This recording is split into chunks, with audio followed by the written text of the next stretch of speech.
Thank you, Dr. Mendez, and thank you everybody for being here, and also my panelists. I really appreciate you guys taking the time out of your busy schedules to participate in this. As Dr. Mendez mentioned, we have 3 panelists today, and I'm going to allow them to introduce themselves. But as Dr. Mendez mentioned, I'm an independent researcher, and I am from the central east part of Florida, on the East Coast, where we have Cape Canaveral, where the launches take place, if you're familiar with that. Without further ado, I would like Dr. Ash Watson, Dr. Shetay Ashford-Hanserd, and Dr. Erin Parke to introduce themselves and tell us a little bit about their research. So whichever one of you would like to go first is fine with me. I can jump in. Hi, everyone. My name's Ash Watson. Thank you very much for having me here today. I'm a senior research fellow at the University of New South Wales in Sydney, Australia. But at the moment, I am in Glasgow in the UK, which is great because it makes the time difference here possible for today. So thank you very much for having me. I'm a sociologist first and foremost, but wherever possible, I try and bring creative methods and arts-based methods into the qualitative projects that I do. There are a couple of reasons for that, but I suppose the biggest one is that when I was an undergraduate, I actually majored in creative writing and literature and media studies. I had no idea what sociology was until I came to university. It's not something that, where I went to school at least, you cover as a high school student. And so I started taking sociology electives because they were just one of the things that were available to me, and totally fell in love. And then I never really kind of seriously learned sociology and creative writing separately from one another. I found my courses so mutually illuminating, and found very supportive supervisors within the school there who were keen to take me on as a sociology honours and then PhD student, doing a PhD in sociology, but with a project that was practice-based. So first and foremost involved the production of a sociological novel. So my thesis looked at public sociology and what things like arts-based research and creative approaches to doing research might help us achieve better in our engagements with publics and community groups, and in the kind of public imagination and discourse of how we talk about social problems. I saw a real opportunity for things like literature, art, films, to make an important difference, a scholarly difference in how we understand the social world as scholars, but also and especially in how we communicate and engage with the people that we're trying to help improve the kind of lived experiences day to day of. So that's my kind of studying background.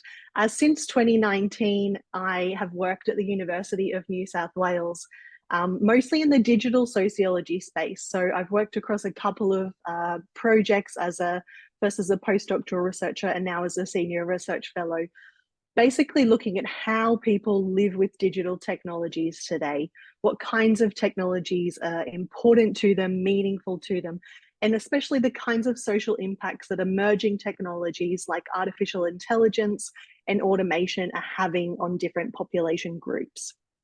Thankfully, I also get to bring a lot of creative approaches to this work as well, in doing kind of qualitative approaches like observation, interviews, focus groups and workshops. Within those projects, I try and bring in different kinds of creative activities.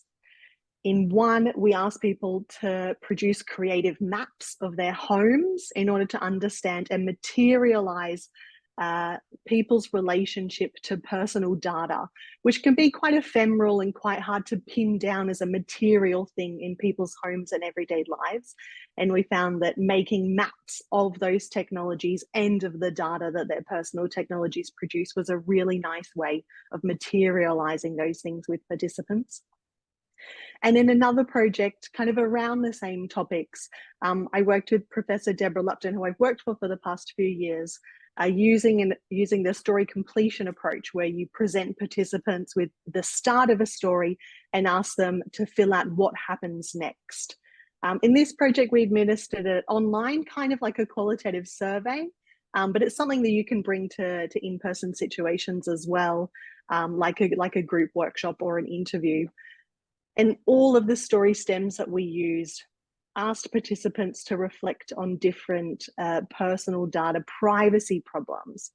And just like the mapping did, this helped us kind of get beyond the immediate media discourses that participants tend to tell back to you when you're asking them about what matters about personal data privacy.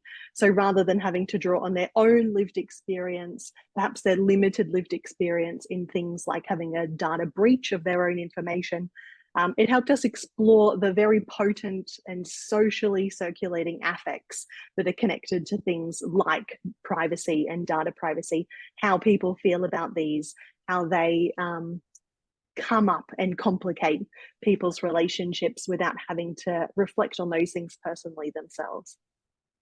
So that's a little bit about me and my background and some of the things that I've been working on lately that draw together qualitative and creative methods. And I'm really looking forward to the rest of our panel. Thank you. I can go next. Can everybody hear me? Yep. Okay. So I'm Erin Parke. I am currently a high school teacher at a school that is housed within a college. So at St. Petersburg College, we have a collegiate high school, and that's where I currently am. I actually met Christiana through our doctoral cohort at the University of South Florida. And while I was there, I like Ash, I also have a background in creative writing. My undergrad is in creative writing. And originally, I had been interested in the stories of teen mothers. We were in an education program, and I was currently an English teacher and was working on this doctorate. And I had several students in the public schools who were either pregnant or mothering. And I was very interested in their stories and their relationship with writing and how writing could be like a therapeutic way for them to kind of deal with what was happening to them. And then I got hit by a curveball a little bit towards the end of my coursework. I came down with a very rare illness that I won't get into too much now because I feel like that's probably going to come up later too. That caused me I had to drop out of the program, and it disrupted my life for about a year. And when I went back into the program, it was about time for me to start working on my dissertation and start thinking about what I was going to do for my topic and to start gathering my committee. So I went and spoke with one of the qualitative researchers at our university, Dr. Wolgemuth, and I told her about my idea about teen mothers and writing groups and all that kind of stuff. And then she asked me why I was re-enrolling in the school and why I had dropped out. So I told her my whole story of illness and how I dropped out. And it ended up being a 30-minute conversation. And she looked at me at the end and she said, well, why don't you write about that? And I said, well, that's not really what we're here for, is it? And she was like, well, why not? So she steered me towards autoethnography and using my narrative writing skills and my creative writing skills towards that methodology. And so I ended up, instead of my original idea, I ended up writing about my experience with not only experiencing this illness as a teacher and how it affected my teacher identity, but also how it affected my identity as a woman, as a wife, as a mother, as a friend, and all my various identities. And after the dissertation process and after everything had gone through and I had been awarded my doctorate, she suggested that I send my dissertation into the International Congress of Qualitative Inquiries dissertation award process.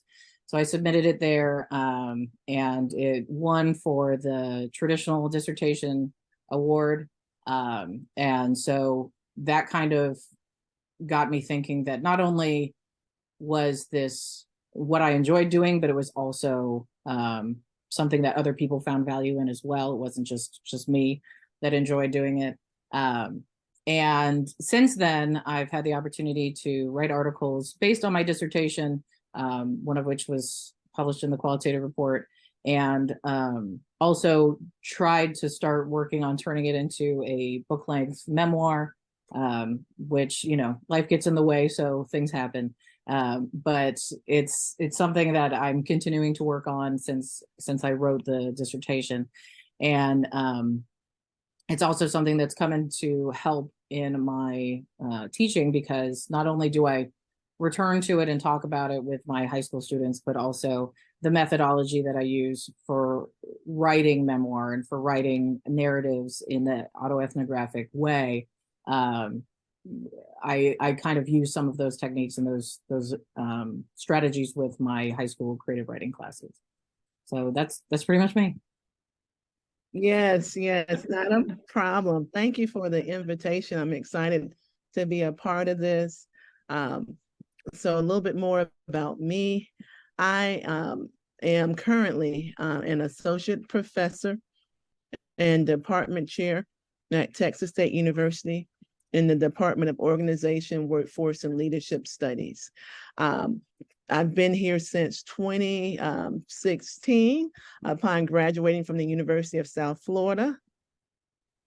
And as already mentioned, that's where I met Christiana, Dr. Succar, at the University of South Florida, where I was trained by Dr. Janet Richards in qualitative research. And so that's where I really developed my love for qualitative research. And really I start in data collection and exploring different questions and inquiries as an individual researcher. And so since then, I have been developing my research agenda focused on broadening participation of women of color and historically underrepresented minorities in the US P20. So from cradle to grave, basically, in terms of STEM pathways. And I've been utilizing a life history method to understand their retrospective experiences throughout their lifespan. And so in particular, when I approach STEM workforce research, I'm looking at what were those lived experiences that have contributed to their persistence in STEM education as well as the workforce. And so I do this by integrating in education in terms of teaching as well as service. And I'm looking at 3 distinct domains. Number one, I'm looking at the cultural or community and historical context in which the participant is actually facilitating or really matriculating through the STEM pipeline. I'm also looking at their success factors and their persistence. What are the factors that have contributed to their success? And then finally, also culturally responsive pedagogy and interventions and evaluation. And so what I've conceptualized through my qualitative research journey is this framework, really a methodology called the Counter Life Her Story, or the Counter Life Story, which has been derived from, early on, it was derived from Daniel McAdams' work. I'm looking at the life story interview. But again, I'm looking at their lifespan to understand those lived experiences that have contributed to their persistence. And so as a part of that work, I started with my dissertation. And so over the past 7 years, I've been building upon that work, looking at the counter stories, or the stories that counter the majoritarian perspectives about women of color and those who have been historically marginalized in STEM and computing. Additionally, I've served as well on a couple of NSF funded, National Science Foundation funded grants, where I'm utilizing this same framework to understand as well within the context of STEM education in the workforce. What again are those factors, regardless of the barriers that these women or these underserved populations have historically faced in terms of racialized experiences and stereotypes and biases. So to understand how have they been able to utilize their strengths and the assets that they possess to be able to push past some of the barriers within these institutionalized structures. Additionally, as well, and I want to give a shout out to the doctors Ruchi as well as Dr. Twyla Huff. So we'll come back to Shetay. Hopefully she can resolve her technological problems. So thank you all for your introductions. Very intriguing topics and areas of research. And I think that based on their introductions, I hope you can see some of the crossovers between these three researchers. What I would like to look at now is Dr. Watson talks about her dissertation that she wrote a novel, and Dr. Parke mentions hers was an autoethnography based on an illness narrative, and as you heard from Dr. Ashford-Hanserd, counter life stories.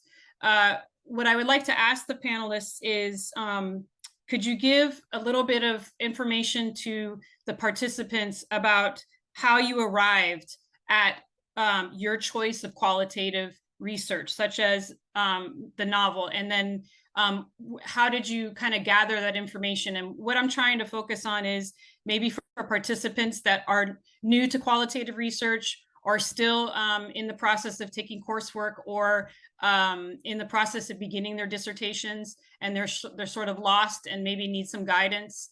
So if you could talk to each of those areas of research and how you kind of arrived there in the process that you went through.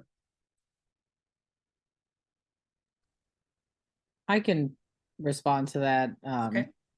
If that's okay, Dr. Watson. Yes. Okay. So I mentioned a little bit about how I came to autoethnography as a method. I was also really lucky to be at the University of South Florida, where Dr. Carolyn Ellis is, or was, I believe she's retired since then, and she is kind of the, the autoethnography person. And I was lucky enough to meet with her a couple of times to talk about my ideas and where I was going. One of the challenges that I found that I think may have gotten better over the years since I've graduated, but are probably still there, is, and I think some of the other panelists can probably speak to this as well, is that there's still kind of this weird resistance against any kind of inquiry that's not already set in stone as a tried and true method. So the problems that I kept running into were having to explain over and over again two of my other committee members who weren't familiar with autoethnography, what it was, why it was important, why it was still research, even though I was talking about myself and basically writing almost a memoir-like piece. And then in order to try to fit it into what they were looking for, I found myself having to kind of change the vision that I had for it in the first place, and then kind of move on to a more traditional route than I probably would have gone if I had been allowed to just kind of do my own thing. But the thing that really spoke to me was that I was in a place where I felt like I needed to get this information out of me and out into the world. And this was both like a cathartic kind of method for me to deal with what I had been through, but also something that helped me learn more about the process of doing autoethnography and all of that kind of the traditional qualitative kind of way of doing things. There was something else I wanted to say, but I think that was all I had to say on that topic. Okay. Ash, you want to go next? Yeah, thank you. Yeah, so for my my thesis project, I combined three methods that eventually kind of contributed to form what the end product of the novel was. As I said, the project started because I was really interested in what I saw as a kind of a lack of public engagement with sociology within Australian society. And so what I set out to examine was basically this kind of this cultural public narrative of what it means to live the Australian way of life. I think it's quite a parallel kind of cultural idea to the American dream in Australia. And so I set out to kind of explore this public cultural narrative in kind of three ways, or combining three approaches. One was also similarly to take up an autoethnographic approach. So I took extensive ethnographic diaries of my own life in the time, and I did a lot of kind of public observation of spaces. I think I spent about like 30 visits going to IKEA, and one chapter of the book ended up being set in IKEA.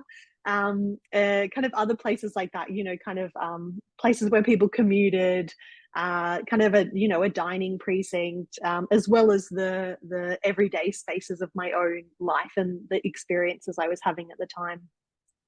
The second approach that I combined that with was to do a more traditional kind of desk-based analysis of things like media articles, grey literature, popular Australian novels that grappled with this idea of the Australian way of life.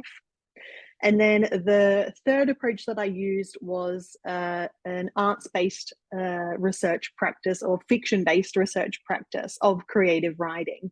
So rather than just having the as if it's simple, having the fiction as being kind of a direct translation of the autoethnographic work and the desk-based literature analysis. I also undertook a heap of, I suppose, creative writing activities and exercises that I learned from colleagues who were working within the creative writing department, and the kinds of research that they would undertake in order to produce their creative projects and theses. So this included things like character studies, space studies, playing with form and narration. And I tried to interweave all of those three approaches. So part of how I brought those together became the novel. Part of it became the analysis that I published in my final dissertation or thesis. So yes, I kind of combined those three approaches to both create the novel and the analysis in the thesis itself. Okay, thank you. Shetay, did you hear my question, or were you having, you did? Okay.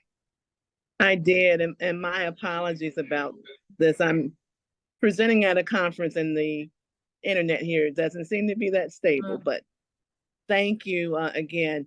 So in terms of the counter life stories, so originally I had conceptualized these counter life her stories based on really deriving it from critical race theory when we talk about counter stories, and how these stories counter the majoritarian perspective, and they uncover hidden truths about those who have been historically marginalized, about their experiences.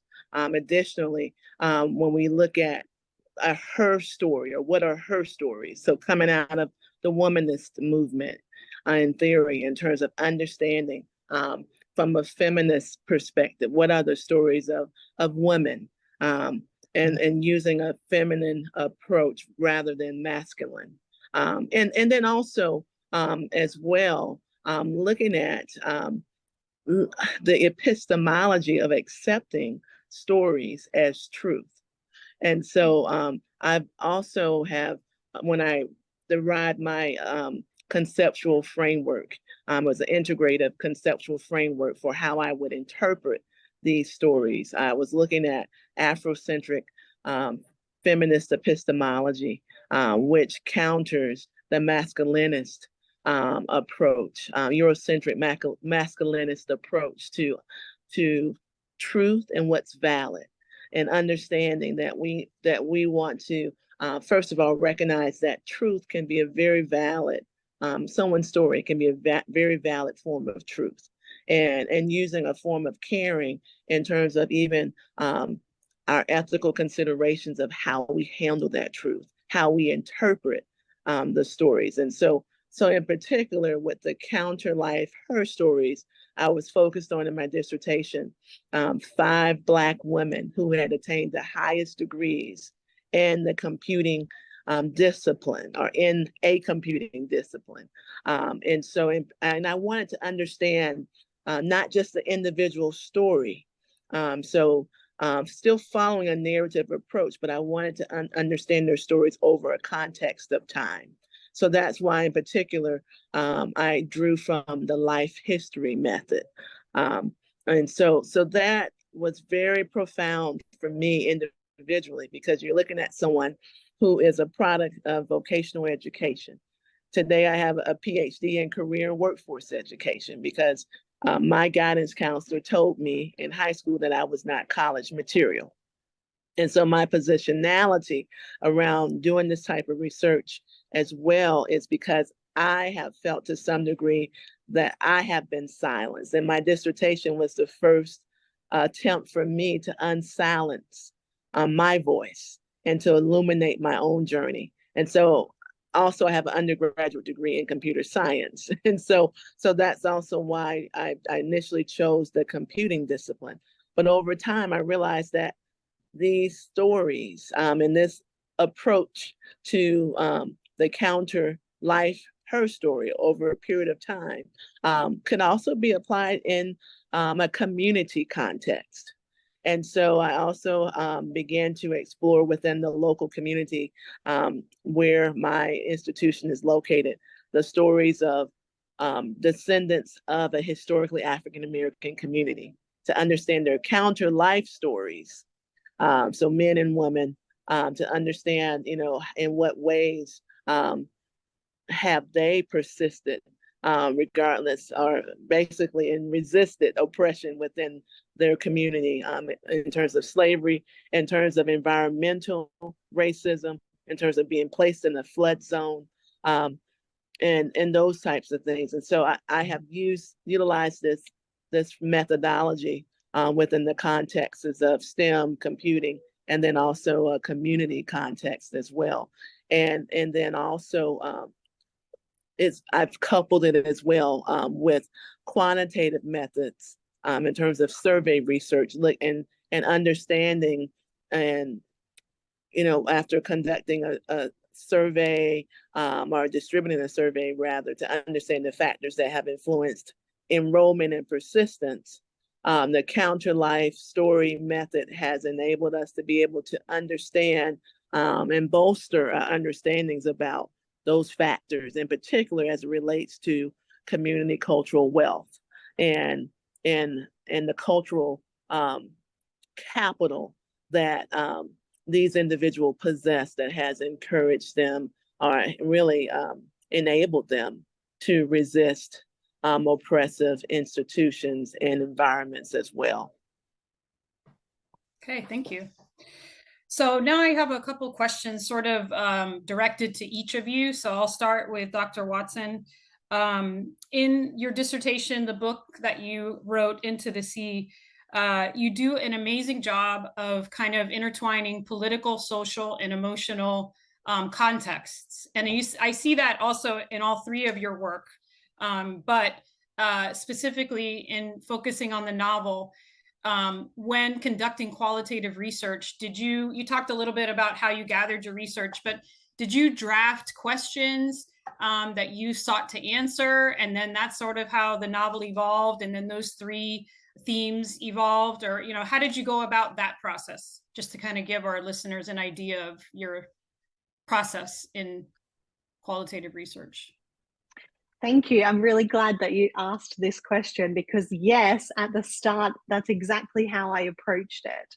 I had these great things that were coming out of the other research that I was doing. in my desk-based stuff, in my autoethnography, in the creative writing research that I was doing. And I think did like an okay job at coming to about a half-length draft that tried to illustrate some of the findings that I was generating, that I wanted people to be able to engage with in a creative format like a novel. But then I found it really hard to finish the story. And so there was a point in the process where I had to kind of shift gears a little bit and actually prioritize the telling of a good story. And so key in doing that was letting go of the idea that I was trying to communicate research findings in the novel. And actually what I hope that the novel does now is raise questions for readers rather than provide answers. I think that was one of the biggest learnings of the project for me, that I think that sociological fiction can achieve in creative methods like this, especially the nice, like lovely, engaging artistic outputs that we can produce from working in these ways, is that they engage audiences by raising questions for them to contend with and take forward into their own lives, rather than trying to summarize and provide answers and, really clearly outline findings in the ways that our more traditional approaches to research and publication do. Okay, great. Thank you. And Dr. Parke, in your illness narrative, I wonder if you had a hard time. You say that you're now writing a memoir about your experience, and I would be excited to read that, because I read the dissertation, and I know you personally, so I kind of have background. So in looking at that perspective, did you draft questions, number one, but really number two is, how were you able to divide sort of actually writing a memoir instead of a narrative inquiry, and dividing the idea of, this is my dissertation study, this is not a memoir? I don't know if that makes sense, if I'm getting at the right question, but being able to divide those two things to show that, in fact, this was a study that I conducted. And also, in addition to that, how did you avoid bias, given that it was your personal story? Okay. So a couple of things. As far as research, like traditional research questions, guiding questions for the dissertation, I did come up with some very super general ones to kind of just keep me grounded as I was writing. And because I was kind of trapped in this world somewhere between a creative, very creative, different type of qualitative work versus a more traditional work, there were certain things that kind of kept me in that zone rather than going like way off into whatever I was going to go into.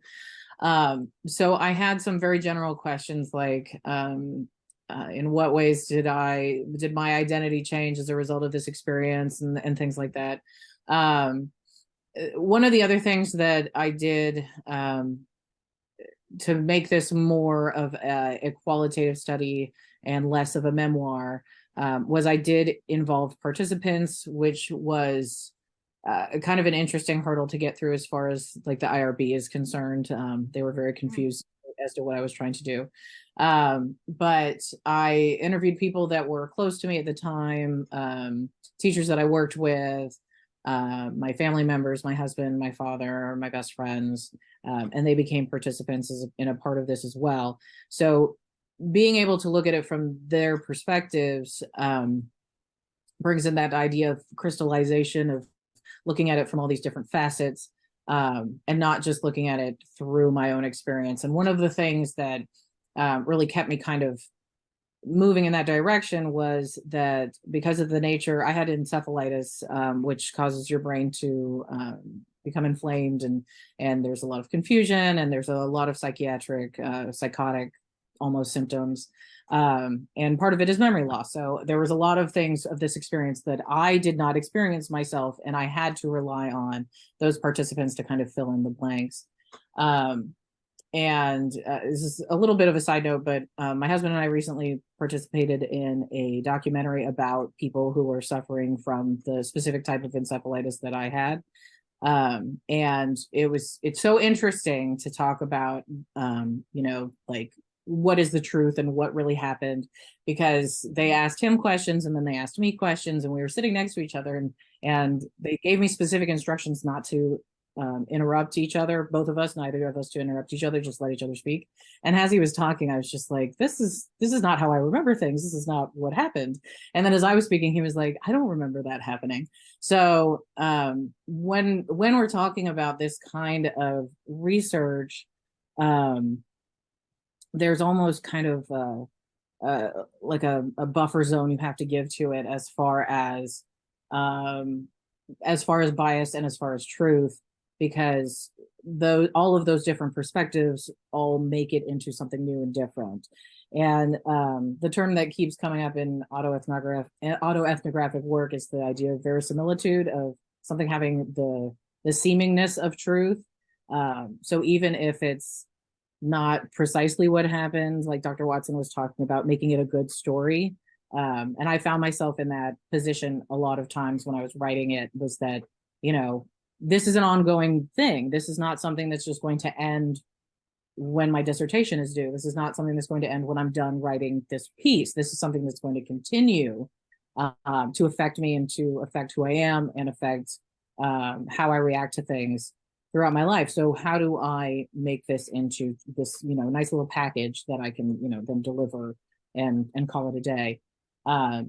So when it came to trying to transition from this nicely packaged work into a memoir, that gives me a lot more freedom to, first of all, be a little bit more brutal, for lack of a better word, with both myself and the experience that I had, knowing that I wasn't necessarily going out to try to fit into any particular box. I was going to write what I wanted to write.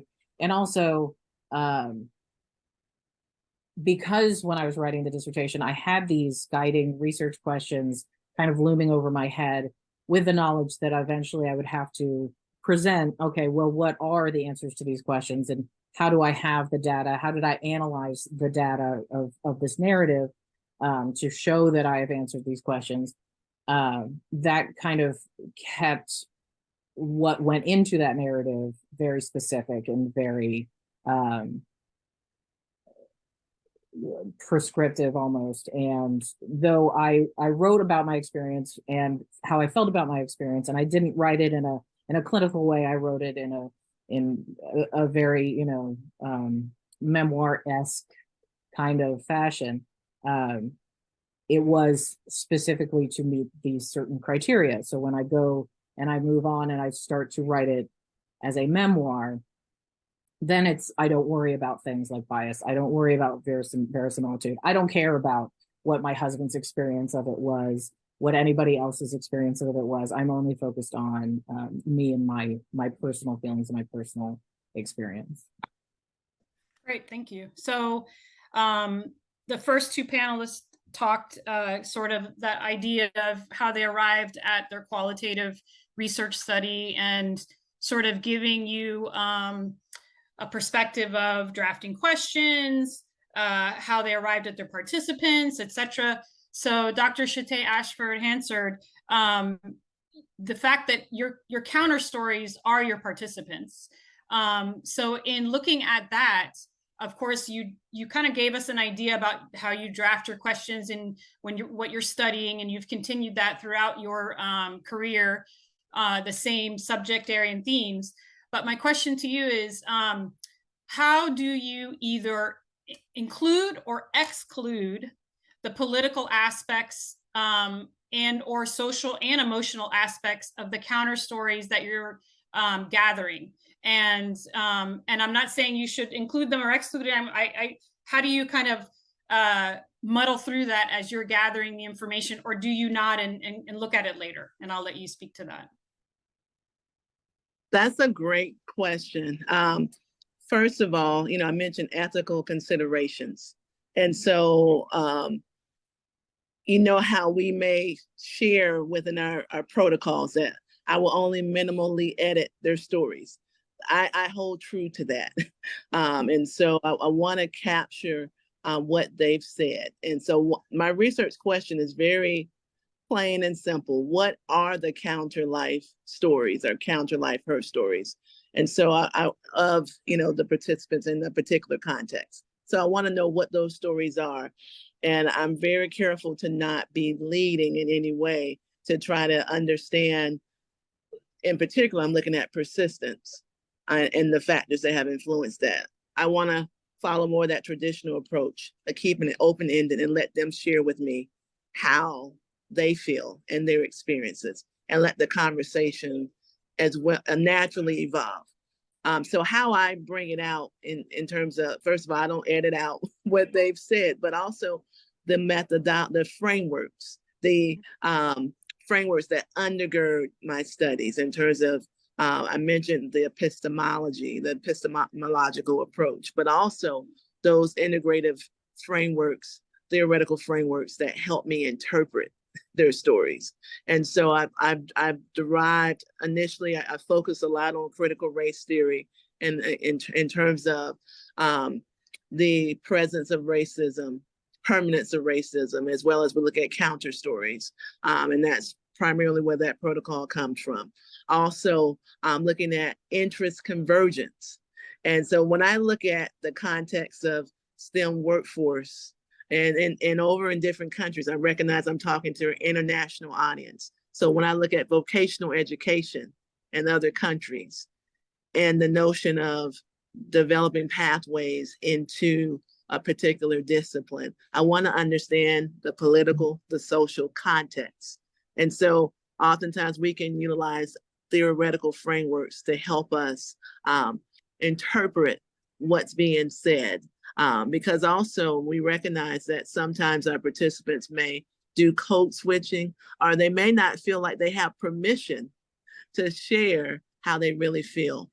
I go back to my dissertation, and it's a seminal statement in my work in terms of one participant, and she told me, quote unquote, basically she said, when she went to ask a PhD, or excuse me, her graduate advisor for a letter to enter into, to pursue doctoral studies. She was at the time, a straight A graduate student. In particular, she was high performing in secondary education, high performing at the bachelor level. Now she's in grad school pursuing a master's, and she wants to pursue a PhD. And he told her, you're not necessarily intelligent enough to pursue a PhD, but you would be an excellent affirmative action candidate. So I underscored and quoted that in my dissertation, and I've cited it multiple times at different conferences. So that, in that statement alone, it really sheds light on the political and social context of which she experienced at her institution. Thank you. So now we're going to take questions or comments from the audience. If you'd like to type them in the Q&A box. In the meantime, I don't know if our panelists have anything to say to each other. If you have a question or comment, don't feel pressured. I just threw it out there. But let me check the Q&A box here. In the meantime, there was one question or comment asking, I need to know journals that are open to autoethnography in its authentic form without forcing authors to strictly follow APA style to the letter. The panelists have any recommendations of autoethnographic journals that allow that freedom?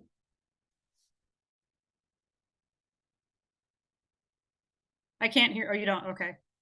I feel like that's probably a question for me, but I don't have a good answer. So as I mentioned, I've kind of I've always been the kind of person, just personality wise, to kind of fit into whatever box I had to in order to make things work.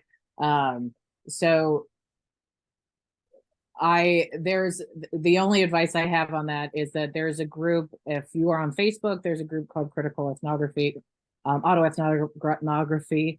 And the people are there very active, and they're very helpful as to finding conferences to present at and journals to submit to.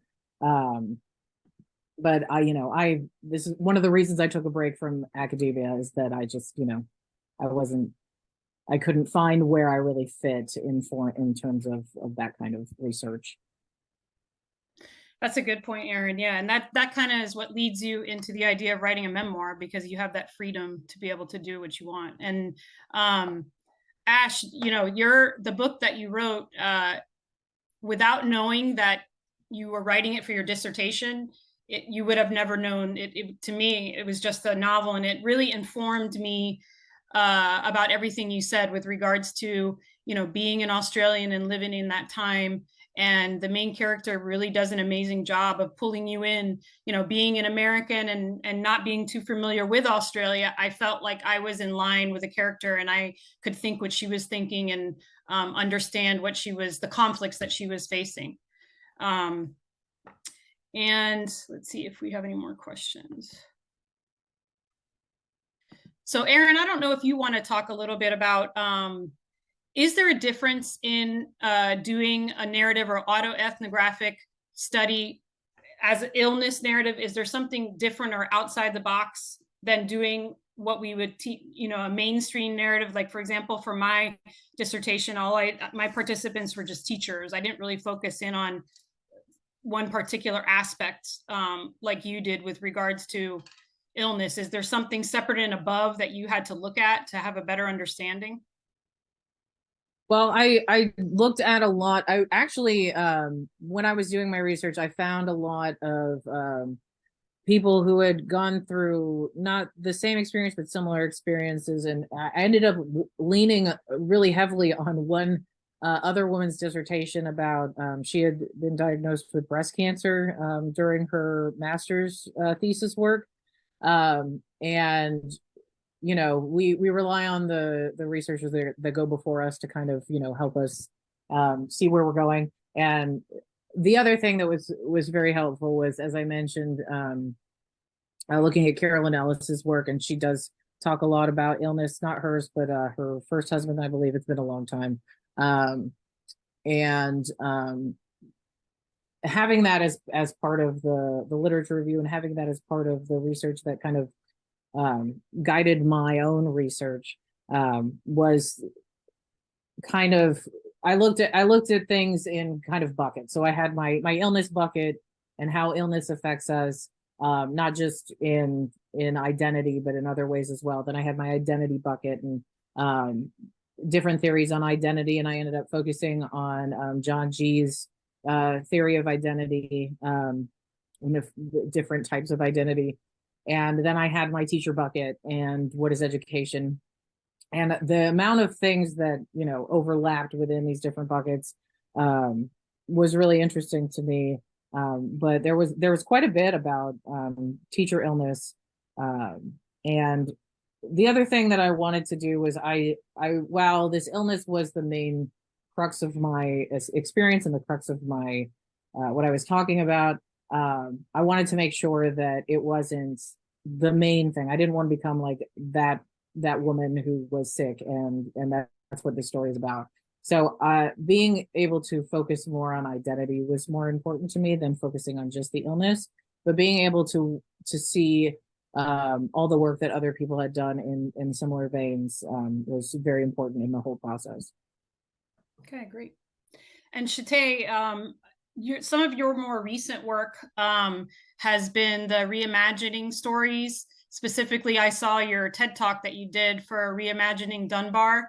Can you talk a little bit about how your research has evolved, in the sense that for your dissertation, you were gathering stories of lived experiences, people that were still experiencing these and were alive, and now you're kind of looking back into history and trying to gather stories from history and, as you said, reimagining them and bringing them forth to the present. So can you talk a little bit about how your research has evolved into that? Yes, and so as I look at where I'm at in terms of professionally, academically. Really, I'm at the intersection of community development, workforce development, and then also STEM workforce or STEM education. And so I'm really looking at how I can utilize these tools that in terms of the power of stories.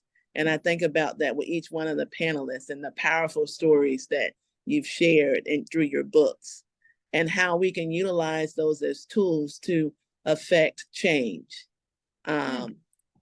affect systemic change within communities in particular, and to really look at how we can build models that can impact those who have been oppressed in multiple ways, emotionally, financially, the poor.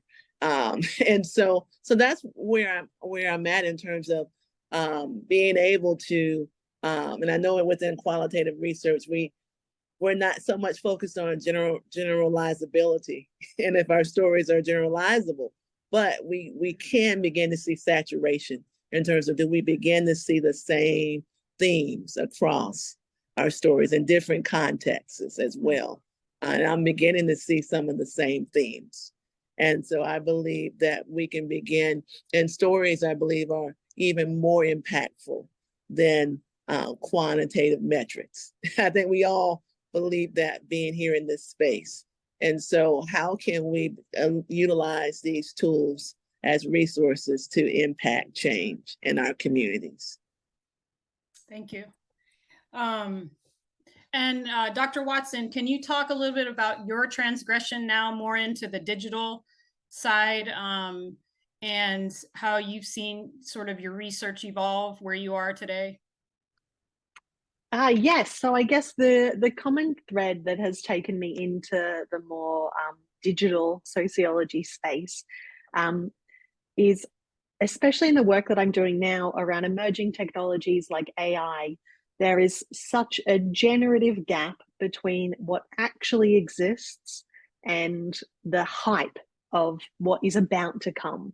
There's a real kind of speculative leap that happens around technologies like this. And even though the kinds of technologies that we might see in films or talked about in the media, they might always remain in the near future, kind of just out of reach, never actually realized to the kind of extent that we see discussed. And yet they have really significant material impacts.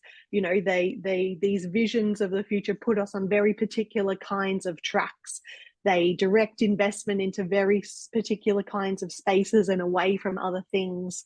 And I suppose it is that kind of speculative imaginary around technology that is really animating the work that I'm doing now. Great, thank you. So another question from the audience. Do you know if there are any French equivalent studies, researchers in universities worldwide as active as in the US? So maybe Ash, you can talk a little bit about that just on your side of the world. I don't know if you have examples of French equivalents, but. I don't have good examples of French equivalents, sorry, but I do have lots of colleagues that I'm starting to connect with across other European countries. So I'm sure there are people in France that are doing comparable work to this, but sorry, I don't have any immediate names or suggestions that come to mind. That's probably something that they might learn attending the conference for this World Conference on Qualitative Research.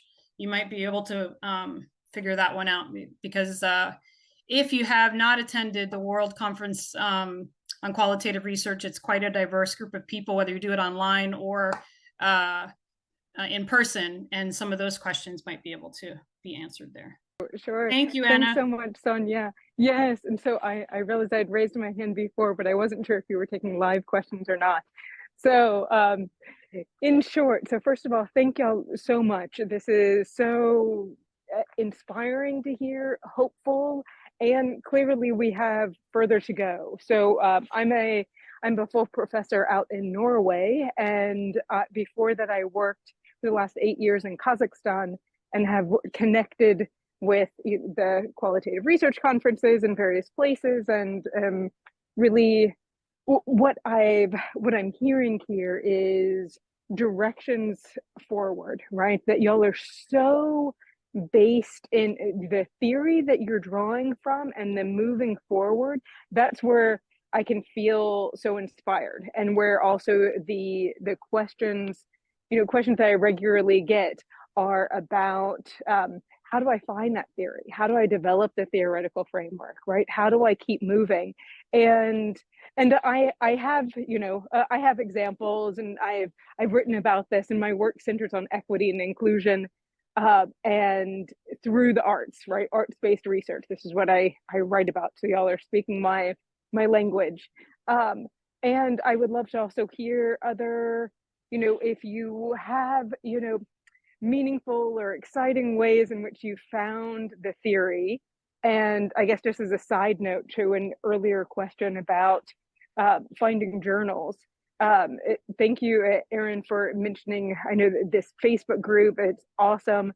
And I want to also just give a shout out to being, so those of us who are in positions that we are reviewers, so as mentioned, we're a reviewer for the qualitative report, we're editors, that we need to get submissions. We want, we are able to help make those changes. And the more that we put it out there, the better it is, even though it's hard, right? And to make those arguments, and it's frustrating, but to be able to speak up for the historically marginalized voices and perspectives and methodologies, will start to make change, just as us all here.